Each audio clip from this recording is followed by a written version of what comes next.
মাদ্রাসায় শুরু হয়েছিল এক ভয়ঙ্কর জিনের তাণ্ডব। এই জিনটি কেমন করে কিভাবে মাদ্রাসায় এসেছিল, তারপর এক এক করে মাদ্রাসার মেয়েগুলোকে মেরে ফেলছিল, সেটা আজ এই মুভিতে জানতে পারবো।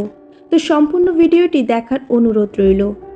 আজ আমি এক্সপ্লেন করব 2024 সালে মুক্তি পাওয়া ইন্দোনেশিয়ান হরর মুভি মুনকার। মুভির শুরুতে আমাদের একটা ইসলামিক মাদ্রাসায় দেখানো হয়, যেখানে কিছু স্টুডেন্ট ছিল। সেই স্টুডেন্টগুলো মসজিদের ভেতর নামাজ পড়তে যায়। সেখানে আমরা হার্লিনা নামের একটি মেয়েকে দেখতে পাই, যে কিনা মাদ্রাসায় নতুন ছিল। সে এখানে আসার বেশি দিন হয়নি। সবাই সেখানে নামাজ শেষ করে কোরআন পড়তে বসবে, কিন্তু হার্লিনা সেখান থেকে উঠে চলে যাচ্ছিল, কারণ সে তার রুম থেকে কোরআন আনতে ভুলে গেছিল। সে রুমে যায় কোরআন আনতে, কিন্তু সে সেখানেই ঘুমিয়ে পড়ে। হার্লিনা কোরআন ক্লাসে অনুপস্থিত থাকার কারণে ক্লাসের টিচার তাদের সবাইকে শাস্তি দেয়। কারণ এই মাদ্রাসায় নিয়ম আছে যে যদি কোনো মেয়ে মাদ্রাসার নিয়ম ভঙ্গ করে, তাহলে সেখানে থাকা সমস্ত মেয়েদেরকেই একসাথে শাস্তি পেতে হবে। টিচার সেদিন সবাইকে পুরো মাদ্রাসা পরিষ্কার করার শাস্তি দেয়। হার্লিনার জন্য সবাই শাস্তি পেয়েছে, এজন্য সবাই হার্লিনার উপর রেগে গিয়েছিল। সে ভালোভাবে কোরআনও পড়তে পারত না, তাই সবাই তাকে নিয়ে মজা করত। আমরা দেখি যে হার্লিনা আর বাকি মেয়েরা মিলে বাথরুম পরিষ্কার করছিল। এরই মধ্যে সেখানে আরও 3টি মেয়ে আসে, যাদের নাম রবিয়াতুল, সিথি আর ডিলা। তারা হার্লিনার কাছে আসে কারণ তারা হার্লিনাকে এখানে কথা শোনাতে আসে, কারণ তাদের পাওয়া শাস্তি হার্লিনার জন্যই পেয়েছিল। রবিয়াতুল সব মেয়েদের এখান থেকে নিয়ে চলে যায়, শুধু সেখানে থেকে যায় রানুম, কারণ রানুম ছিল হার্লিনার খুবই ভালো বন্ধু। এখানে রবিয়াতুল আর বাকি মেয়েদের এসব করতে তাদের টিচার দেখে ফেলে। আমরা পরের সিনে দেখতে পাই হার্লিনার সাথে দেখা করতে তার মা সেখানে আসে। হার্লিনা তার মাকে বলে তার এই জায়গাটা ভালো লাগছে না, কারণ এখানে সবাই তাকে ঘৃণা করে, শুধু রানুম বাদে। হার্লিনার মা বলে তার এখানে মানিয়ে নিতে কিছুটা সময় লাগবে, তারপরেও যদি তার এখানে থাকতে ভালো না লাগে, তাহলে সে তার বাবার সাথে কথা বলবে।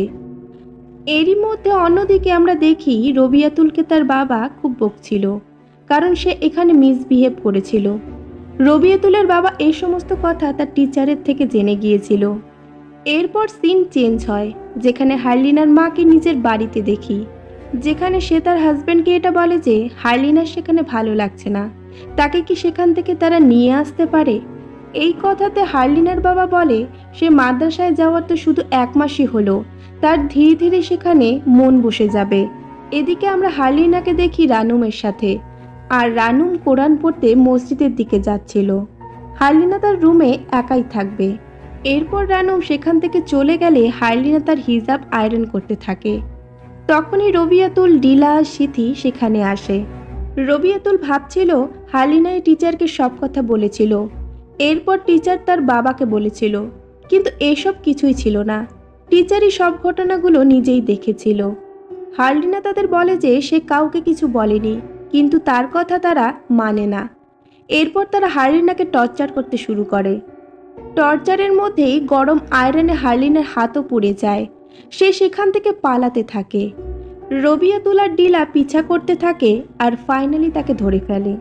তারা হার্লিনার পুড়ে যাওয়া হাতটা ডিটারজেন্ট মেশানো জলে ঢুকিয়ে দেয়, তাতে হার্লিনার হাত আরও জ্বলতে থাকে।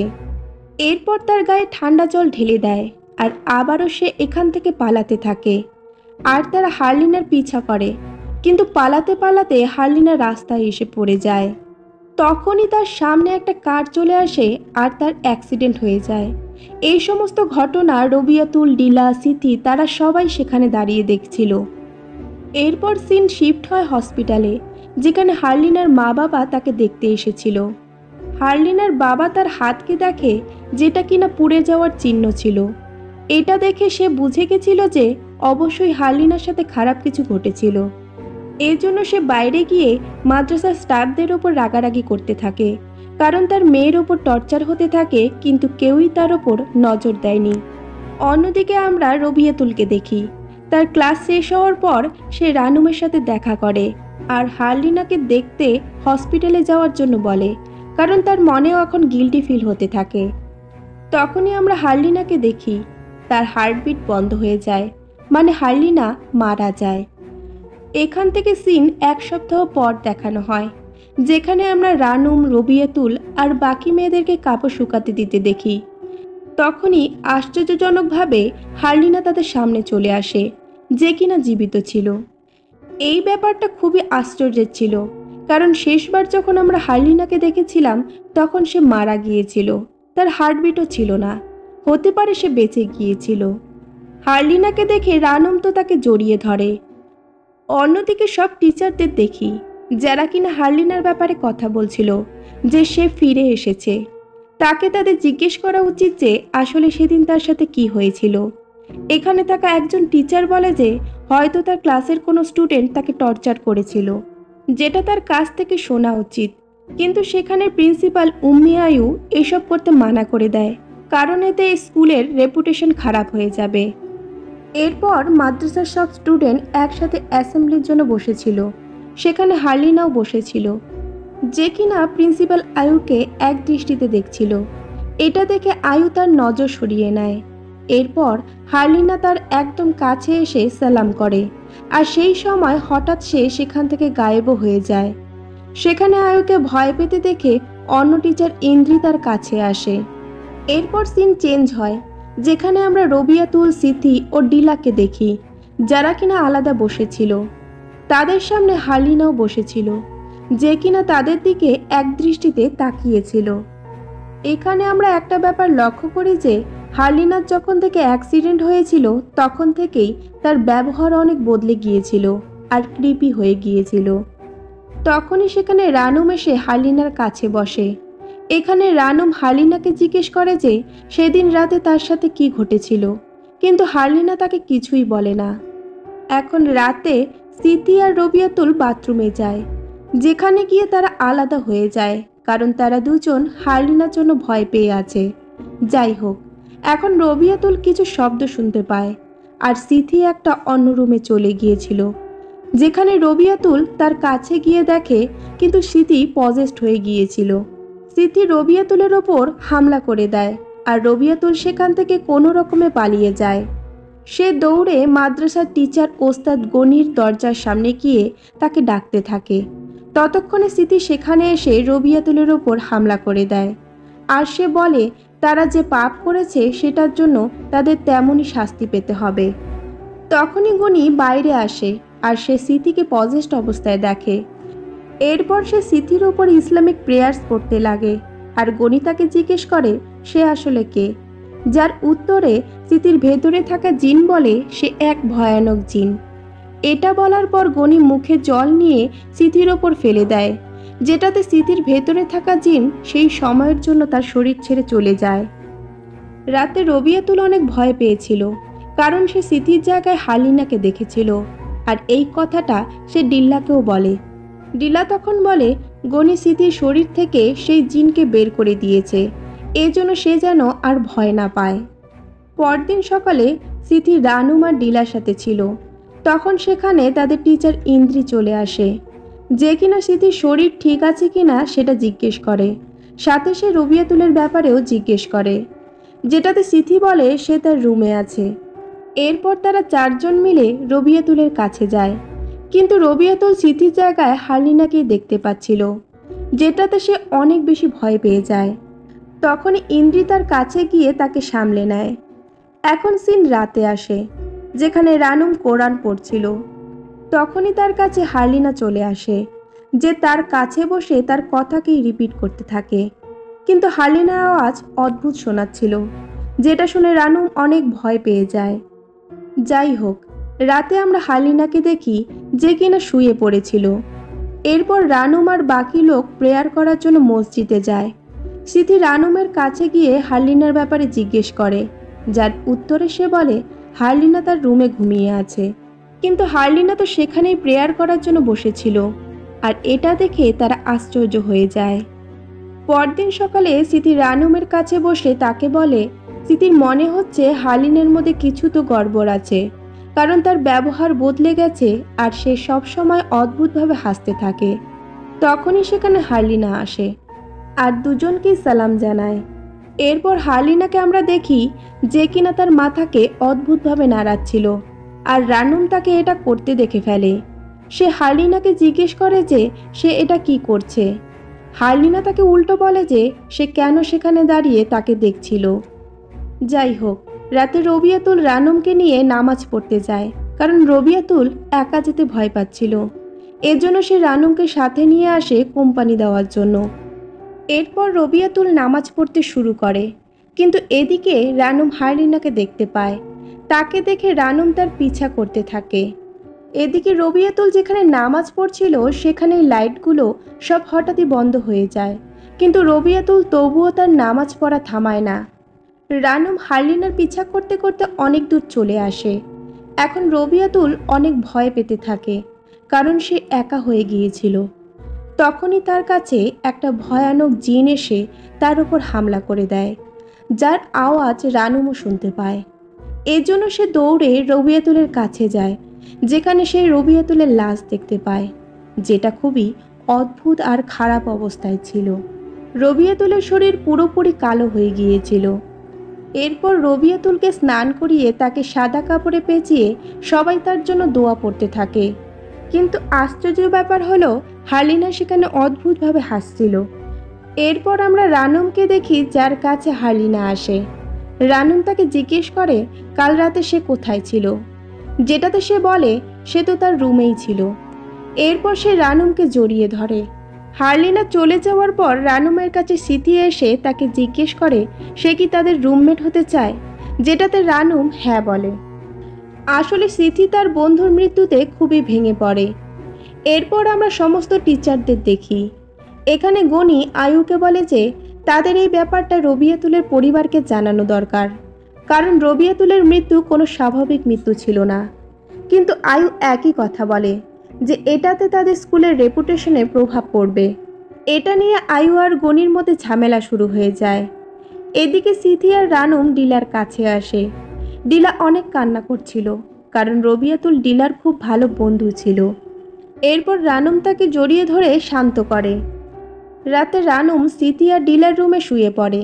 রানুমের ঘুম আসছিল না, যেখানে সে ওই ঘরের ওপরের বেডে শুয়েছিল, যেখানে সে ওপরের চালের দিকে তাকিয়েছিল। আর চোখের পলক ফেলতেই সে নিজেকে নিজের খাটে দেখতে পায়। সে আশেপাশে তাকাতেই বুঝতে পারে সে ডিলাদের ঘরে নেই, সে আছে হারলিনার সাথে নিজের ঘরে। ওপরের বিছানায় পা ঝুলিয়ে বসে আছে হারলিনা। সে তাকে জিজ্ঞেস করে তার কি ঘুম আসছে না। রানুম কথার কোনো উত্তর না দিয়ে মুখ ঘুরিয়ে শুয়ে পড়ে। এরপর হারলিনা বাইরে বেরিয়ে যায় আর রানুমও তার পিছন পিছন যায়। কিছু সময় পর ডিলা আর সিথি দেখে রানুম তার বেডে নেই। তারা দুজন তাকে খুঁজতে বেরিয়ে পড়ে। তারা আলাদা আলাদা হয়ে তাকে খুঁজতে থাকে। এদিকে ডিলা হারলিনার আওয়াজ শুনতে পায়, যে কিনা তাকে আসসালামু আলাইকুম বলে, যেটাতে ডিলা ভয় পেয়ে যায়। কিন্তু তার সামনে এক ভয়ঙ্কর রূপ নিয়ে হারলিনা আসে, আর তখনই সেখানে রানুম চলে আসে আর হারলিনা গায়েব হয়ে যায়। এখানে রানুম সিথির কথা জিজ্ঞেস করে, তখন ডিলা বলে তারা দুজন তাকেই খুঁজতে বেরিয়েছিল। এটা শুনে রানুম বুঝে যায় কিছু তো গন্ডগোল আছে। এজন্য রানুম ডিলাকে ওস্তাদ গনিকে ডেকে আনার জন্য বলে, আর সে নিজে সিথিকে খুঁজতে বেরিয়ে পড়ে।